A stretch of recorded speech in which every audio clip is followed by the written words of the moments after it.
I was the first and perhaps the only person to take 2 water skiers through the Sandy Narrows. I went over in the canoe and I studied where the rocks were, and I realized I could cut off one set of buoys and go more or less straight through. So I got Mo and Teddy Harding on the skis and took them through. And there they were. All they could do was get the ropes and not hit the buoys. They were ready to kill me. There weren't too many vegetable stands around then. And there's a lot of summer people that come up. They still remember it for some reason. It's a good little business if you can put the whole family to work, you know, and get up at 4 or 5 in the morning and work until dark. Because these stinkpot sailors from Squam Lake, they'll be out in the boat until 7 o'clock, then finally decide they need a mess of sweet corn. And my first memory was coming over here with the group to drive a bear off who'd been picking off the sheep one by one.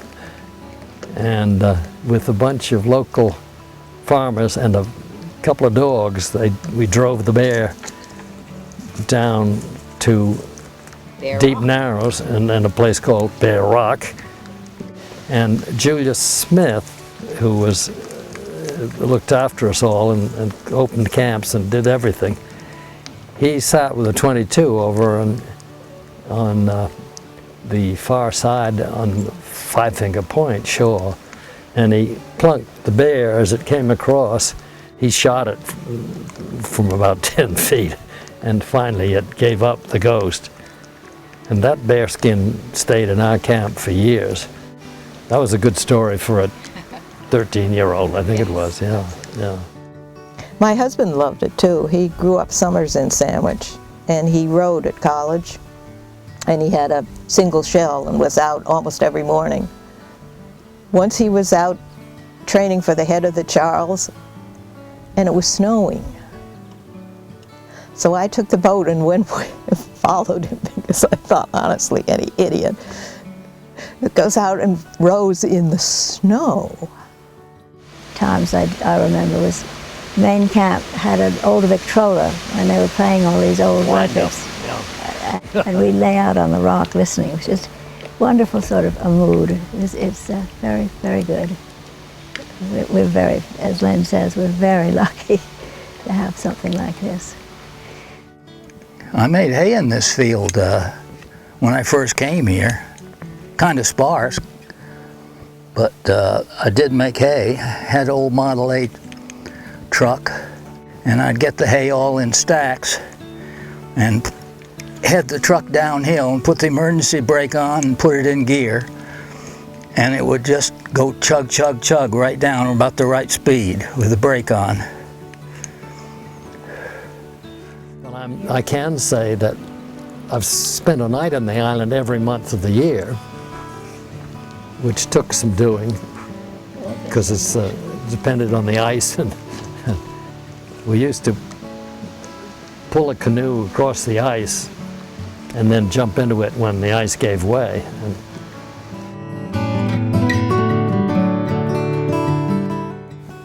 When my grandmother died, my 2 cousins and my brother and I inherited the whole point, and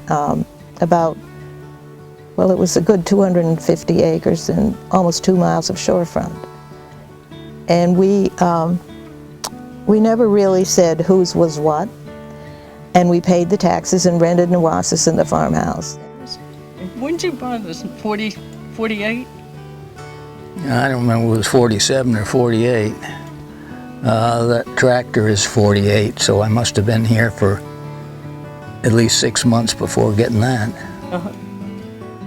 But it originally was bought by some member of the family for $435 when it was mostly pasture, where they grazed a lot of sheep. It wasn't very expensive, even though we were suckers. It was $7,000, I think, with couple of 100 acres. And then one year, the taxes went from $1,000 a year to $4,000 a year. And Mo and I were just married. He was starting his own business. So we realized we had to do something, and we had a meeting, the four of us, and we decided to break the land up into, at the time, quite big lots, 300 feet. It started in 1970 that we got talking about it and put it in trust. All generations loved coming to Squam. They each had their own camp, and to preserve the remainder of the island was very much in their minds. Well, the motivation wasn't just to leave it for our daughters, it was to save it in one piece.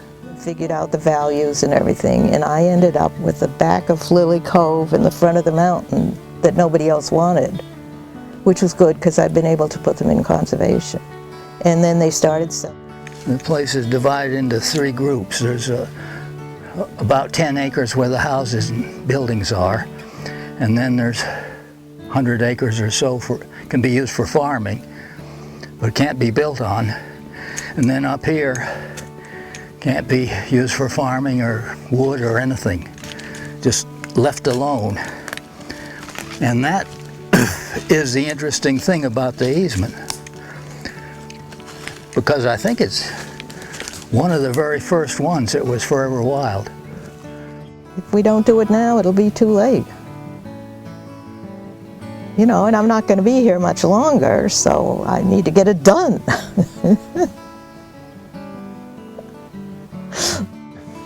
I do recall my youth that we could sit here and see 13 lights at night, and now it's up to 17. You know, that's not bad after 60, 70 years.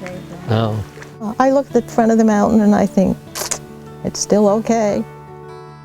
On behalf of the Squam Lakes Conservation Society and the entire Squam community, we invite you to ring the bell briskly in honor of this land going into conservation.